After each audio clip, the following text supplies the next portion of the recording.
Welcome to the Resilient Recruiter Podcast. This is your host, Mark Whitby, and I'm delighted to be joined today by Wes Ashworth. Wes is the Vice President of Executive Search at Lee Group Search and specializes in partnering with packaging companies nationwide to find the talent they need to grow and scale their business operations. Wes joined the company in 2014, and he's been recruiting for 8 years now. In 2017, only his third year in recruitment, he builds over $550,000. And apart from a slump during the pandemic, which we're going to talk about today, he's been a consistent top producer and, in fact, recently joined the Pinnacle Society, which is the elite consortium of the top 80 industry-leading recruiters in North America. Wes, welcome. Thanks for doing this. Oh, thank you. It's a privilege and a pleasure to be here. Excited to join the podcast that has meant so much to me and helped me so much. So great to get back and be on here this morning. Oh, fantastic. That's kind of you. Thanks for saying that. You were referred to me by two former guests who I admire. One is Joe Rice and the second is Rich Rosen, who both are very popular episodes. And so let me just read what Joe Rice told me. He wrote me an email saying, Mark, I wanted to introduce you to my colleague in the Pinnacle Society, Wes Ashworth. His story is pretty amazing, and he's a really great recruiter. He's an impressive dude. It was the Resilient Recruiter podcast that helped inspire him, and I think he'd be a great speaker for you to continue to inspire other recruiters. And I had a similar one from Rich Rosen. So when guys like Joe and Rich tell me I need to meet someone, then I listen. You know, that they're both, people who I admire greatly and respect. So could you just tell me the backstory to that? Like, how did you end up hooking up with Joe and Rich in the Pinnacle Society? Yeah, it's because of your podcast, honestly. I was going through a really rough time through pandemic, was looking for resources, found your podcast, which was just a godsend, speaking life and giving me wisdom in that time, and started keying in on certain ones. They're all fantastic, but Joe Rice, his interview in particular, really spoke to me. Felt related very much to his story and approach, and Rich as well, and so many of the Pinnacle members that have been on your podcast. And so I remember listening to Joe's a morning, reached out to him right away and said, listen, I know you don't know me, but listen to this podcast. And man, it really spoke to me. Kind of having a hard time and would love to connect with you further.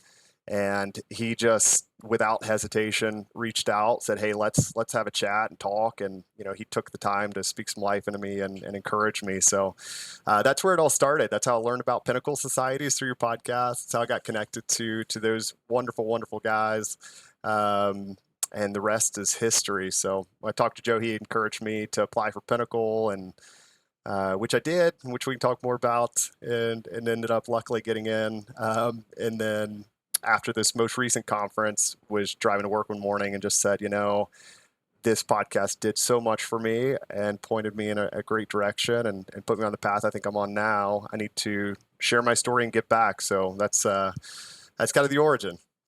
All right. That is awesome, man. And listen, I'm sure you know that 99% of the people who I interview are owners, but yeah, I made an exception for you. And there's a couple of other people just where I felt you had a fantastic story to tell, and you would definitely bring value to our listeners. And so, so thanks for reaching out. So tell me the story of you. Why did you become a recruiter in the first place? Like so many, by complete accident. No, not intentional at all. Had a great family friend.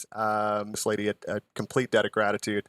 But I was searching for some career options. She connected me to one of our owners at the firm now, who I still work closely with, Eric, who's a phenomenal individual. Has been a great mentor in my life. And we just had a conversation about career and what to do. And I had no idea what the private recruiting world was like or what it entailed. So hit it off.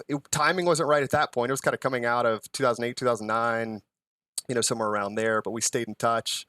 And a few years later, reconnected and was kind of still on that career journey. And he said, hey, have you ever thought about being a recruiter?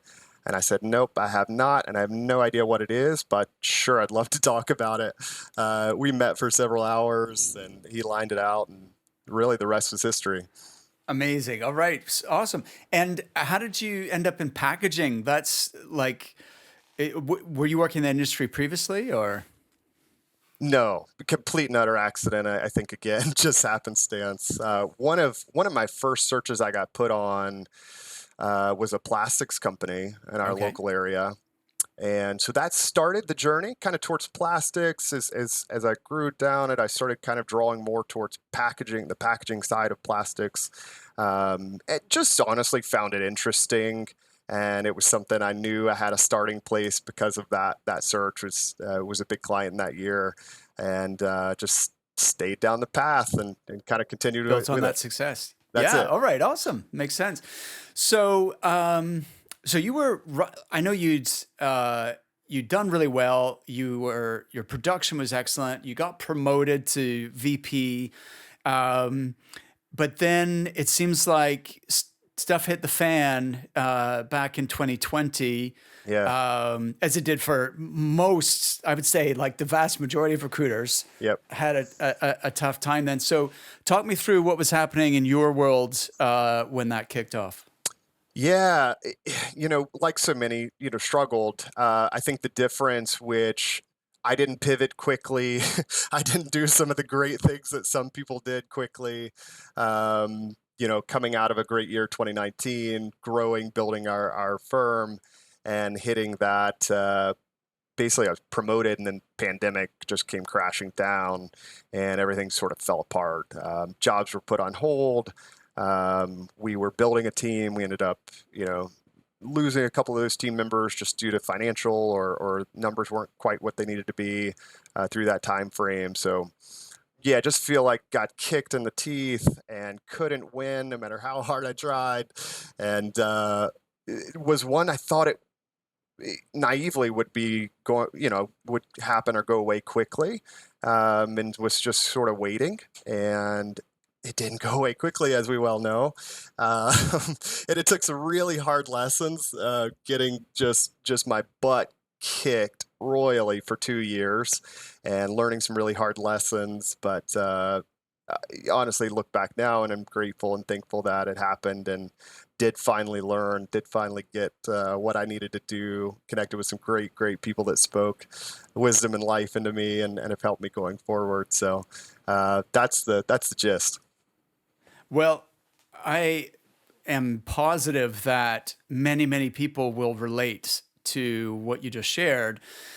And it totally sucks at the time. And it's only really looking back that you realize that it was a gift in some ways. Like I feel the same about that period. Was my business has transformed since then as well, Yeah. and has turned from one thing into something spectacularly better.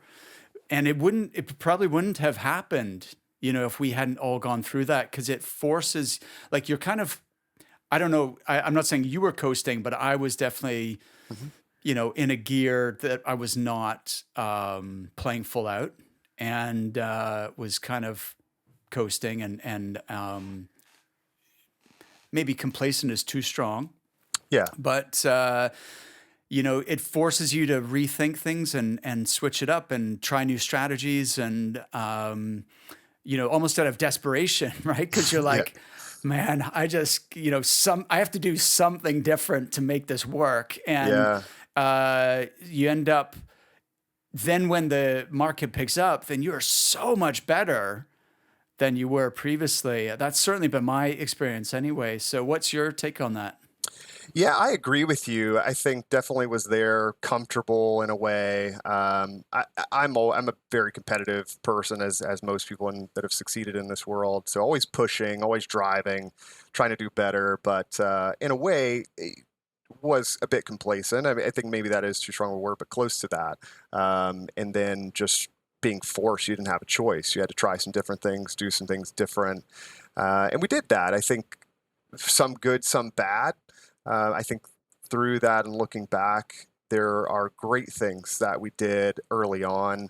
And I think taking the time, as you said, sort of preparing for when the market came back up. So we just reevaluated all of our tech stack, our forms, our contracts, our just processes and all those things that maybe we didn't have time to do before, didn't take the time to stop and do. So we did that, which I think was really beneficial and helpful. But yeah, completely, I think through that, re-evaluated and completely redid our business model from scratch and started working in a completely new way, which has been incredible. And I don't think that would have happened if we didn't go through what we went through for the 2 years that we did. Amazing. So let's just break that down. What can you recall roughly? Like, what was the time or the date where it really just hit you that shit, this is like really bad? Yeah.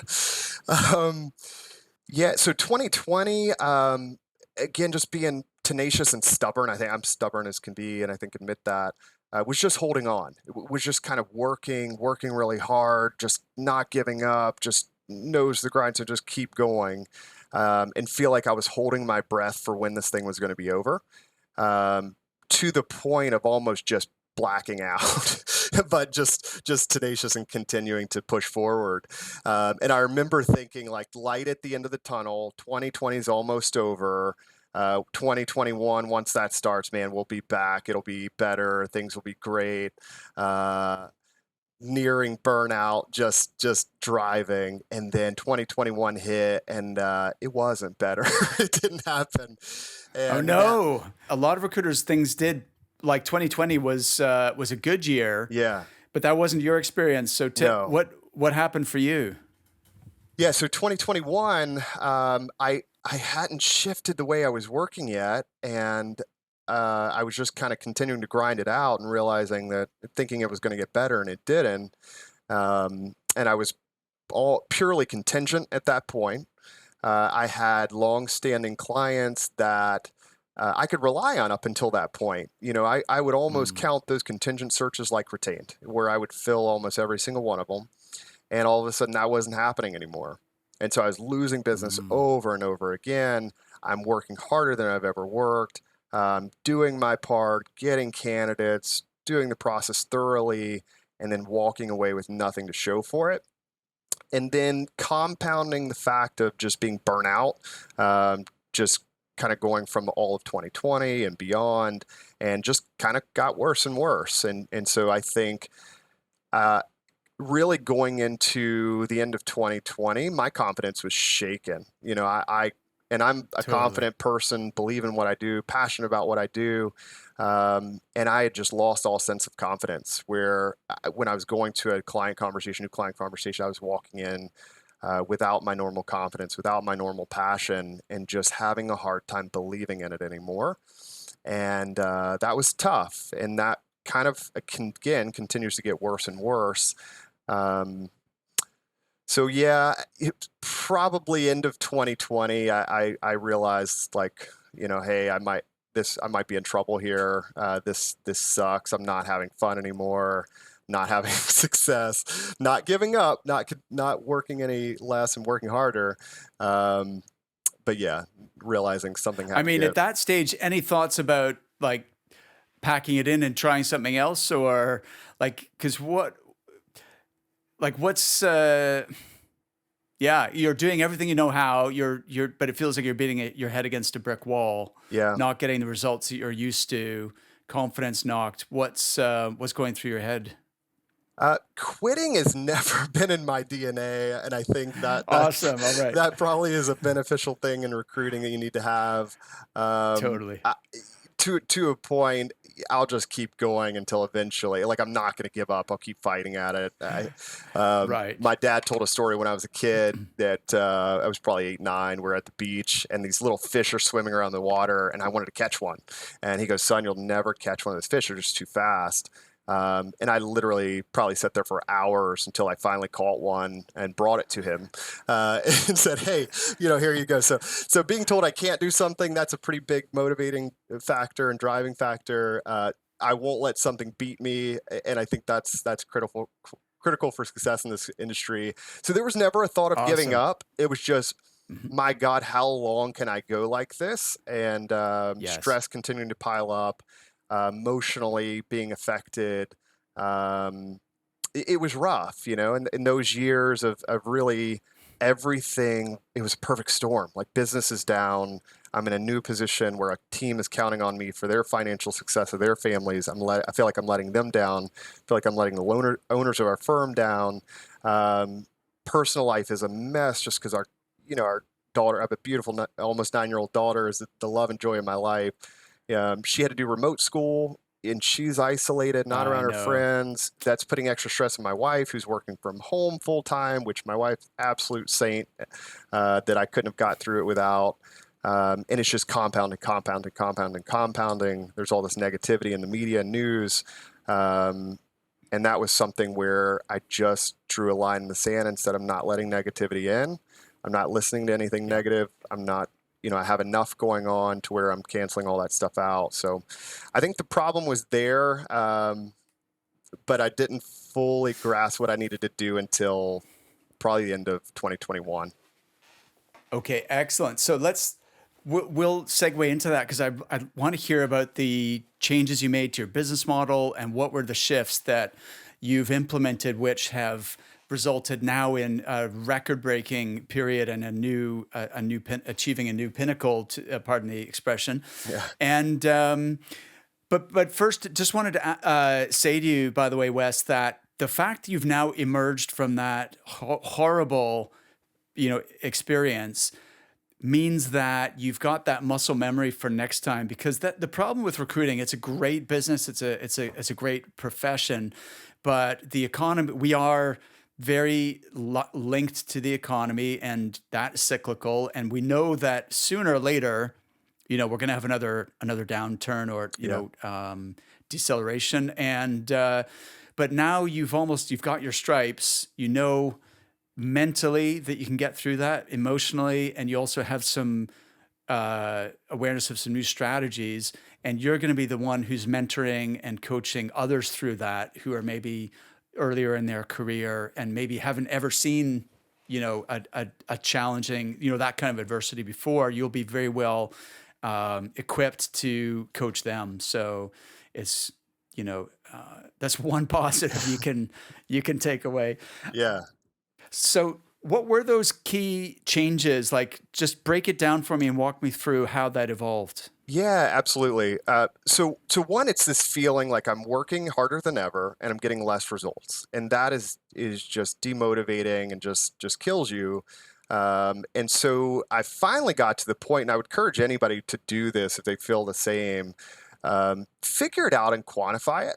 Go and look. We have a system, honestly, where we can look at all the searches I've worked on, and I did that sort of towards the end of 2021. I looked back and said, man, I have killed myself this year and billed almost less than I've ever billed. What happened? And so I looked at every search, and I looked at every search that I actually worked on, not just I had knowledge of an opening or anything like that, but spent weeks and weeks of time doing what I needed to do, getting candidates, working the process, not skipping steps, going through it. And then I figured out, okay, here's probably what a low estimate of those fees would have been if I would have filled all those searches, and how many of those blew up. How many of those were a complete and utter waste of time? And it resulted in $662,000 in billing, personal billing, not team billing, just me that I worked hard, gave it all I had. That was a wake-up call. That, more than anything, like, I knew it was bad, but seeing it on paper and realizing how much time I'd wasted on stuff that I had no business working on, to me started this line in the sand to go, well, that doesn't make any sense. Even if I would have worked on just the ones that were, credible and I really would have closed, at least I wouldn't have worked as hard and killed myself for no reason. Right, Um, exactly.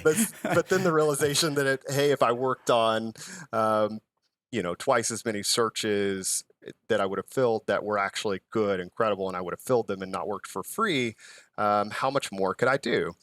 And so that started really churning. That was a wake-up call for me. I started reaching out to people, trying to better understand, how do you do that? How do you make that transition?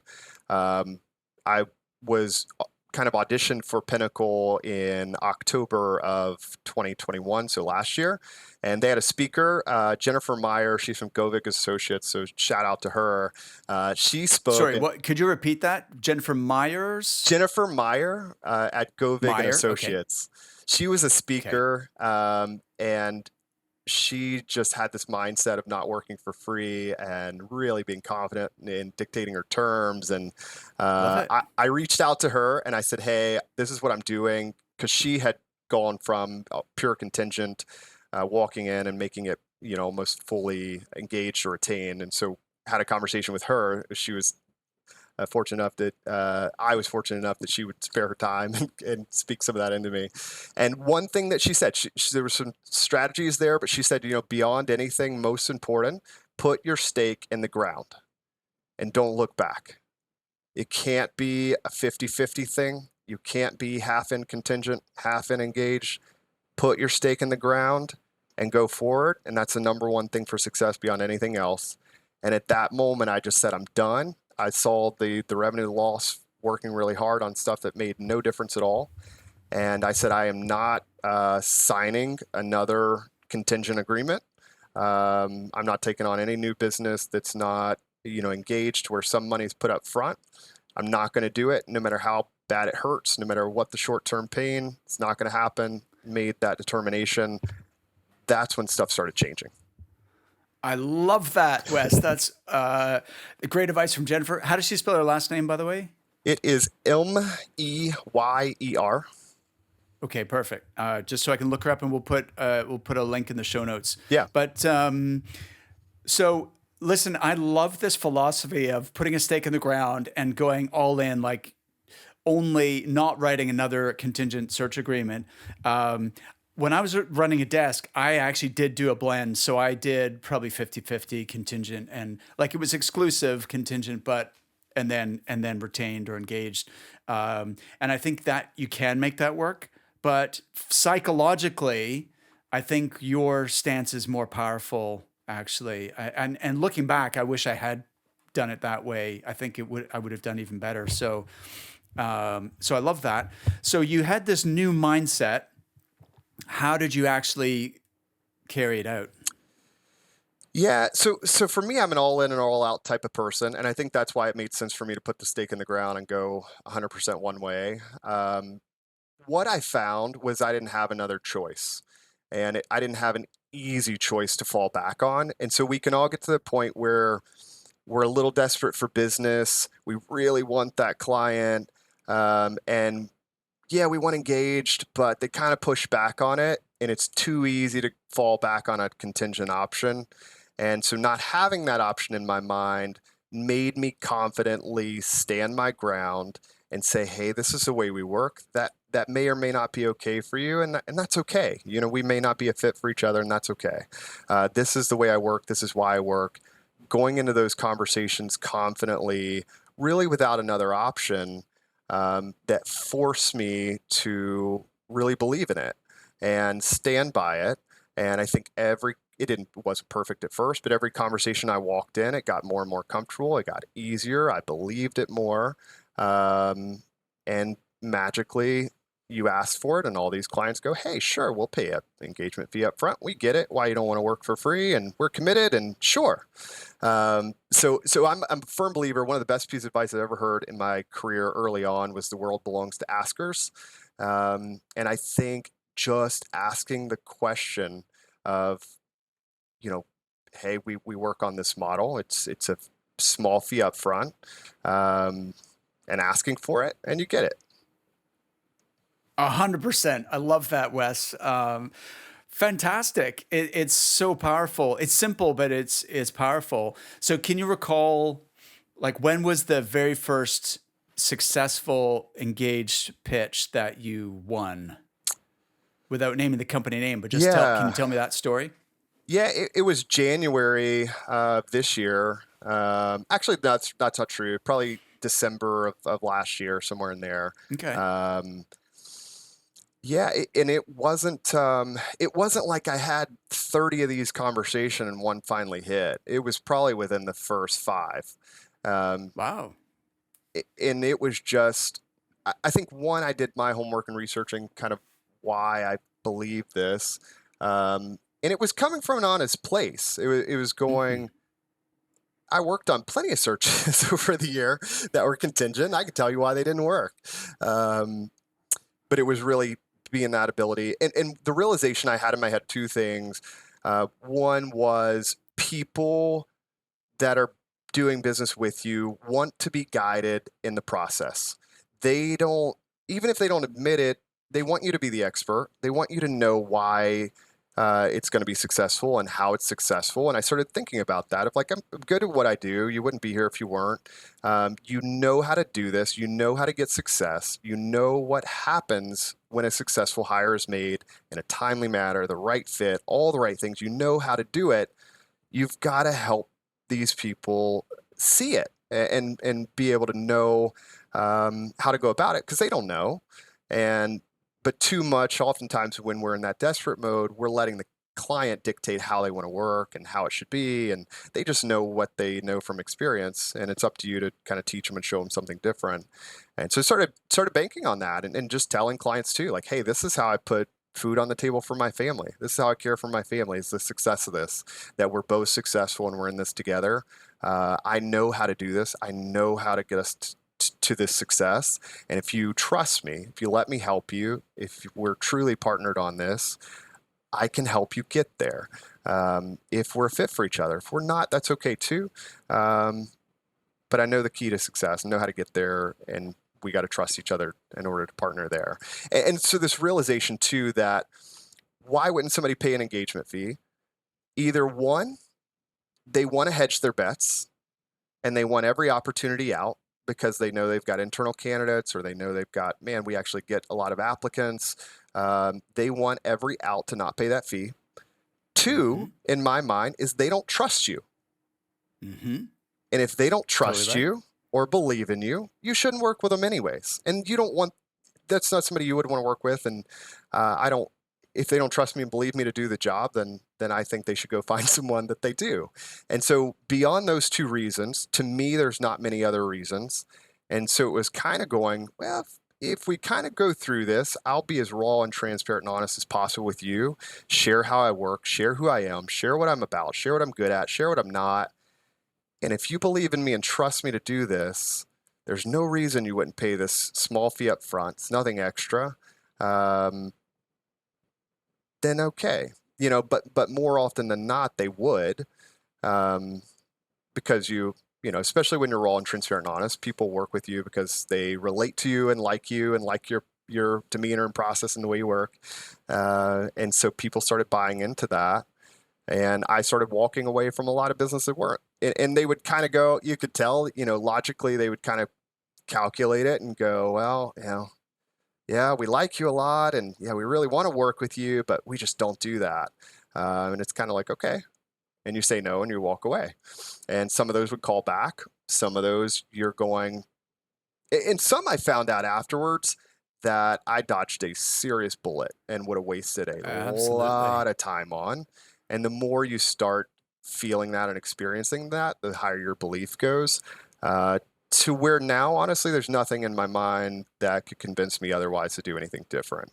And I don't think this is, as you said, there are many ways to go about this business. I know people in Pinnacle, Joe and some of the others being ones that work purely contingent.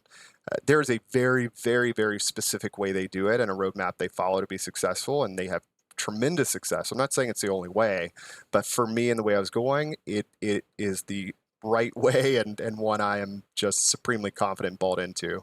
I love that, Wes. You gave some really nice phrases there, which I think speak to the mindset you're bringing to it also, but are logically convincing from the point of view of helping the client to understand why this makes sense for both parties. It's not just you, it actually it works better for them as well. So that was brilliant. And so was this going back to your existing legacy clients and then converting them, or was it new? Like, did you have to find entirely new clients? How did that break down? Yeah, I think that's a big part of the challenge. It's hard to go to a client you've worked with for 8 years and go, Right. "Hey, I know we've always worked this way, and it's worked really well, but now I need to collect money up front." Um, that's challenging, and Yeah. um, so truthfully, my focus became new client development. Yeah.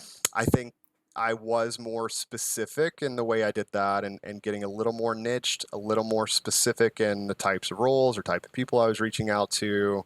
Started a campaign that was a specific part of packaging with a specific focus on the job itself, and started reaching out to those hiring managers with that in mind. Hey, I specialize in the packaging space, recruiting for these positions, and kind of going through our flow. So it was very, very intentional new business development. I will say the overwhelming majority of my revenue this year is from new clients. Interesting. Okay, fantastic. Um, I want people to realize, though, that if they just make this change in their business model, it doesn't mean you have that some of your clients won't come with you, because they Yeah, absolutely will. And because that might dissuade people. yeah, That could create fear of, I'm gonna have to rebuild from scratch, right. which is not a bad thing to have to reinvigorate your desk and do that new business again. hmm But some clients will come along on this Yeah. journey with you. And they have, and I'm glad you brought that up because I don't want to discourage people from that. So I started here. My mindset at the beginning was new clients. It's going to be all engaged. Nothing I'm going to do contingent on a new model. Existing clients, I still took on some contingent, kind of as I transitioned, and I wanted to maintain a relationship, especially with the good ones. There were some ones that just needed to be let go, and that's a decision you have to make. But the existing clients have come around now too. And part of it, Good. honestly, was being these are people who I have relationships with. We built trust. These are hiring managers I know really well, and we've had success together. And it was just being really honest with them. One in particular, I just had a conversation and said, "Hey, I just kind of wanted to go through this with you. I changed my business model. This is why. And really, you guys are one of the only clients I still work with in sort of the old way, really because I like you and I trust you, and we've had great success together. Um, but almost coming from just an honest, humble point of view, not to dictate and hey guys, I need you to get with this now. Um, but just asking, for help and Mm. getting their guidance and, hey, I'm working on this model. This is why. This is what I've done with other clients. You guys, I'm continuing to work, contingent basis because we've got trust. I like you, want to work together. But what would you suggest? Do you think this is something we could do? And what are your thoughts? And a lot of them, I was surprised that I think more than anything, it was a limiting belief, thinking these existing clients would come over, Mm. that they go, yeah, hey Wes, whatever you need. Like you need some money up front? Okay, no worries. And I've got that multiple times from existing clients.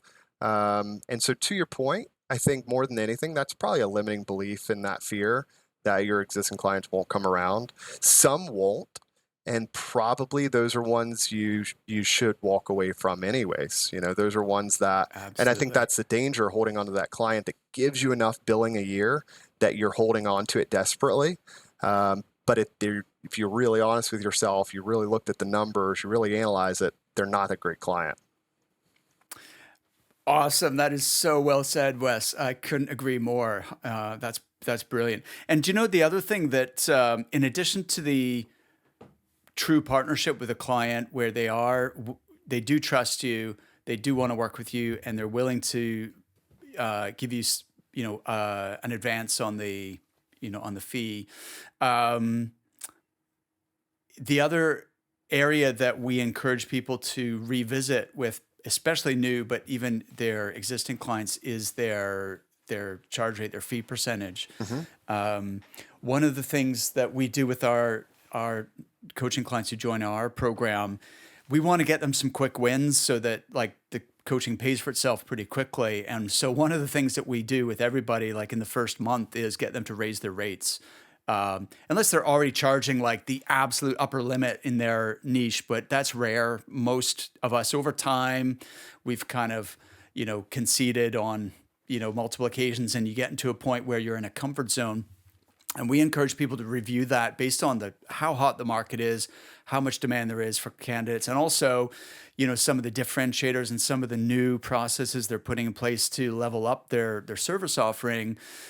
Both of those point to being able to charge a premium because you're just as good, if not better, to your competitors. So why would you charge less? Why wouldn't you Yep. charge at least the same, if not more? And what we find time and time again is such a mindset and limiting belief issue more than anything, because people like we don't force anybody, but we challenge them to go and implement this, and we give them support and verbiage and guide framework for doing it. But it's 80% is mindset, and people come back and they've changed from like we've had people go from 15% to 20%, from 20% to 25%. We had one lady go from 28%, I think she was charging, to 35% she's Wow. charging now. So wherever people are on that spectrum from 15% to 30%, you can always go higher, and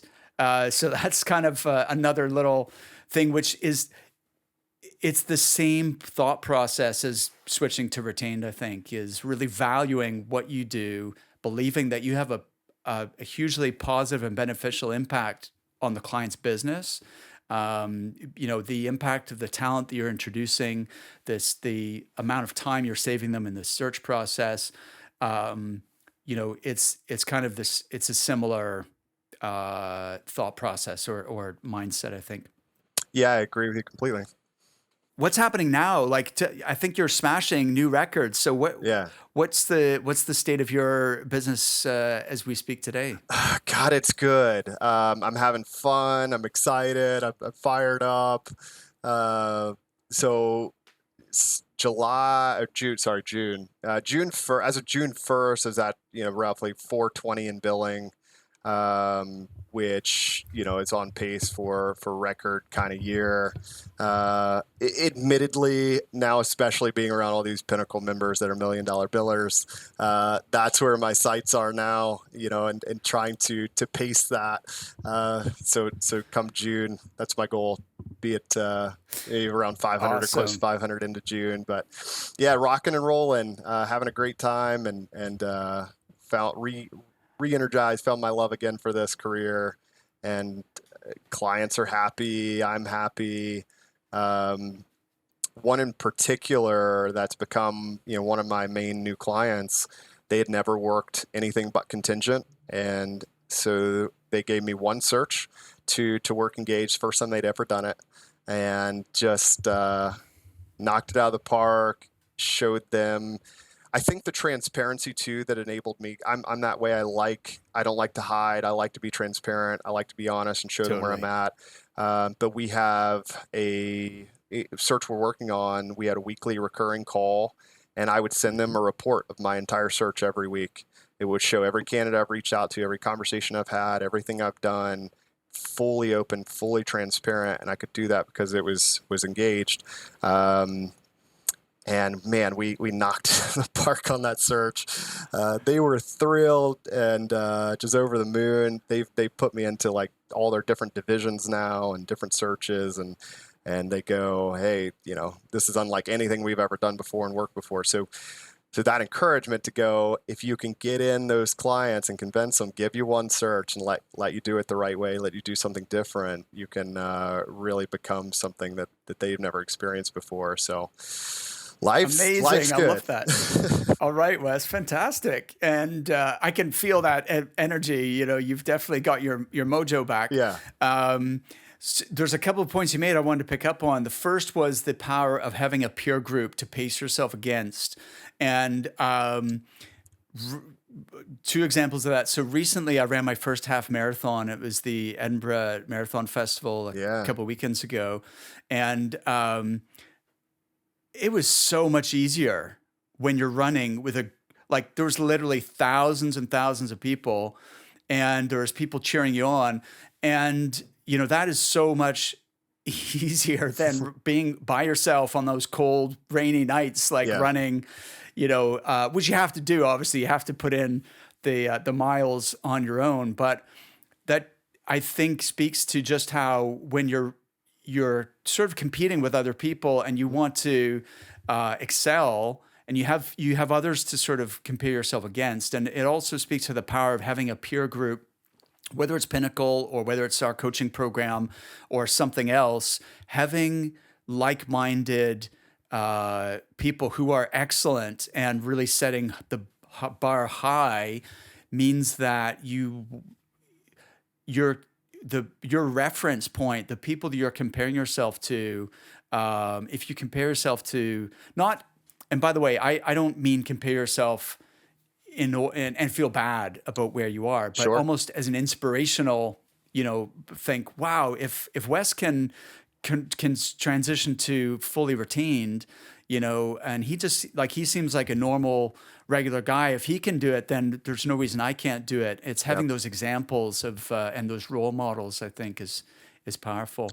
Um, You're spot on there. And I guess to add that, I think the importance of that was just so incredible in this journey that prior to that point, it was sort of this old school recruitment mentality of you don't network with other recruiters, you don't talk with other recruiters, you don't share with other firms, you got to guard your business, you got to guard everything.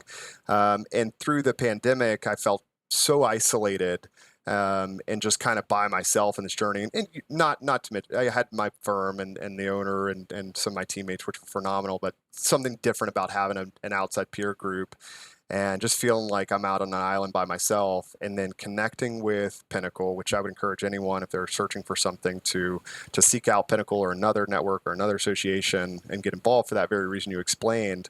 But so many limiting beliefs were shaken when I connected with that group and those people to realize that, they're phenomenal people, but you do sense this, they're normal people.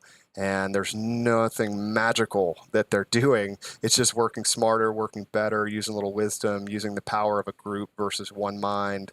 And so that is so critically important. So I would encourage anybody out there, you know, shake the belief that you can't network with other recruiters. We're in this totally. together.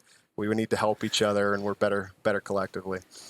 Absolutely. Like, I think it's that abundance mindset and realizing like nobody understands better what you're going through Yeah. than another recruiter, right? Like even your spouse Yeah. or like your friends or your family, they love you, they appreciate you, but they really don't know what it's like to get a counteroffer or Yeah. have a deal like or have someone ghost you or do you know what I mean? Like Yeah. it's just they can't really relate to it in the same way as someone who's in the same boat with similar goals, similar challenges. Um, Yeah. Absolutely. you mentioned you had to really refocus on new business, Wes, and Yeah. um, what are you doing to like really stand out? There's a lot of noise out there at the moment. How did you change up your business development or your messaging or your strategy in order to have enough new prospects to speak to? Yeah. A couple things. One, um, I'm not. I don't do a tremendous amount of cold calls, to be honest. That's probably controversial to a lot of people. Um, and That's funny because it's some.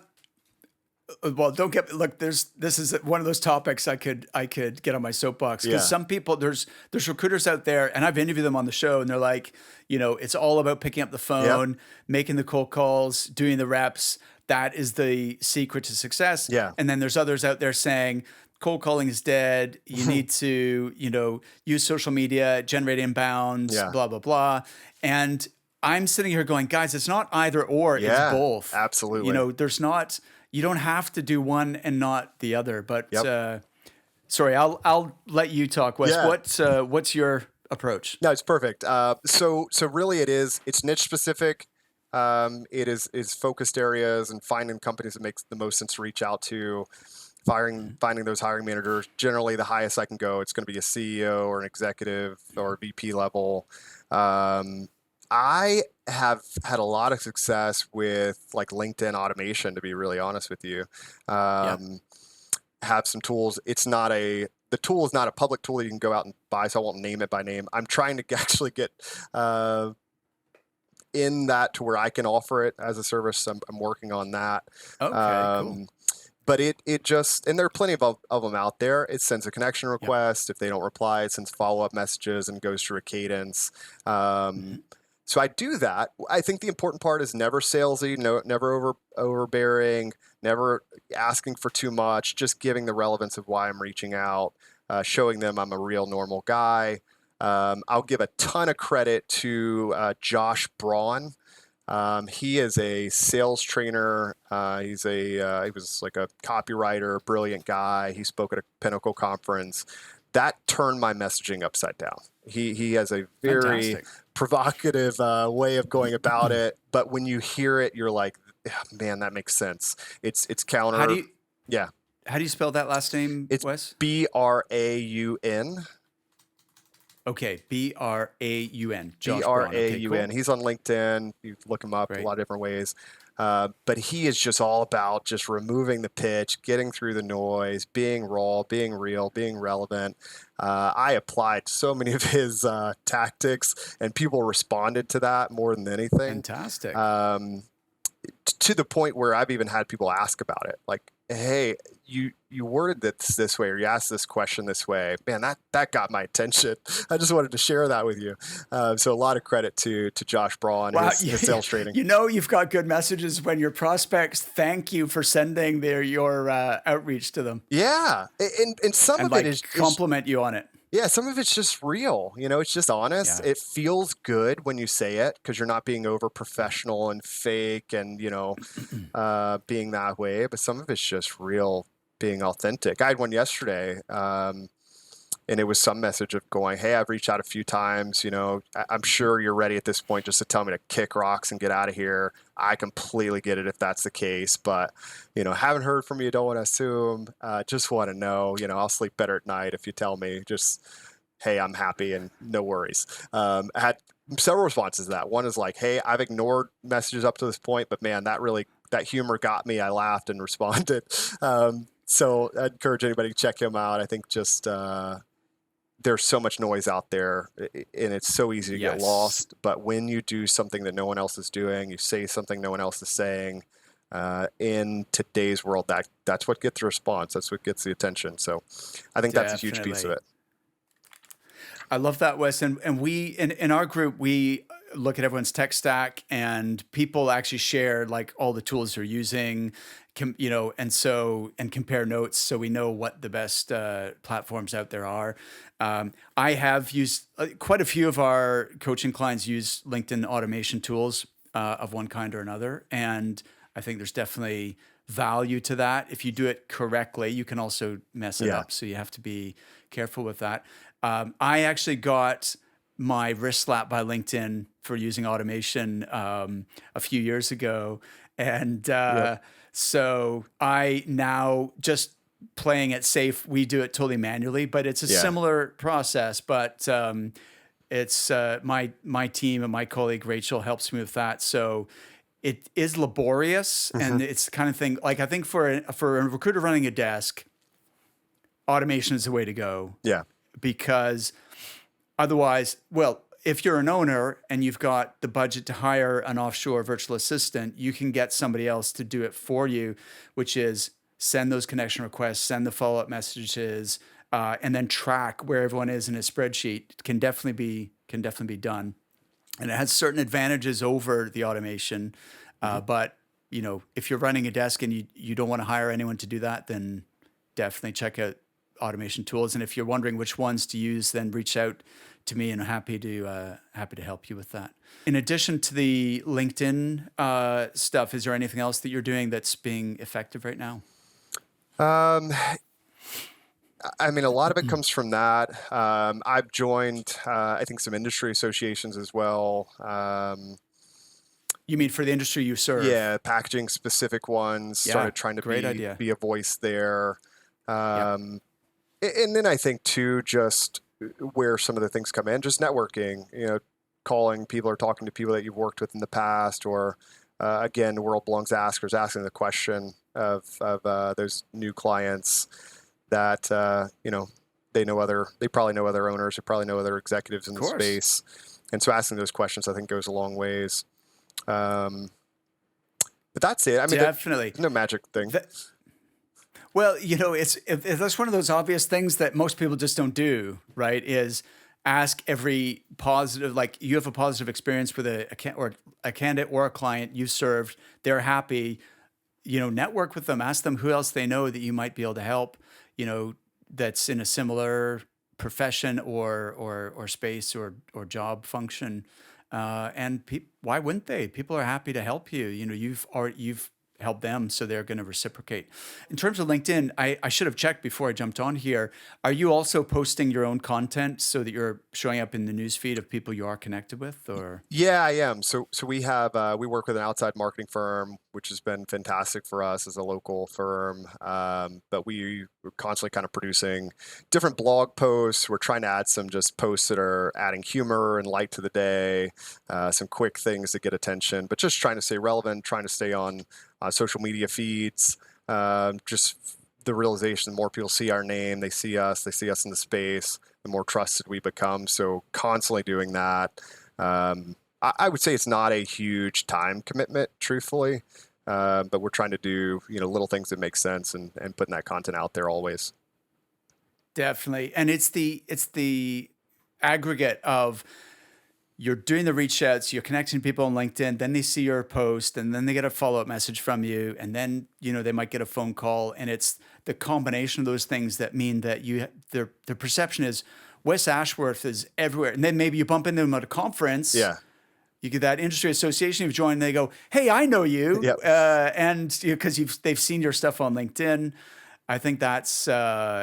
I wish there was just one thing that you could do that generated a flood of business, but Yeah. I think it has to be a combination of things. Yeah, I agree. And I think one of the things that Joe Rice said on his interview is it's not an or, it's an and, which you said that earlier as well.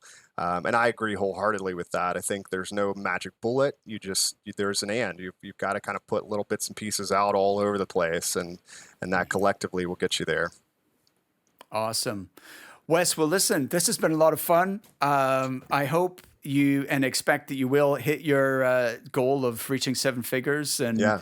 sounds like you're well on your way to doing that already this year. So good luck, and thank you for coming on the show. Oh, thank you so much. A true privilege, and happy to be here. So thank you.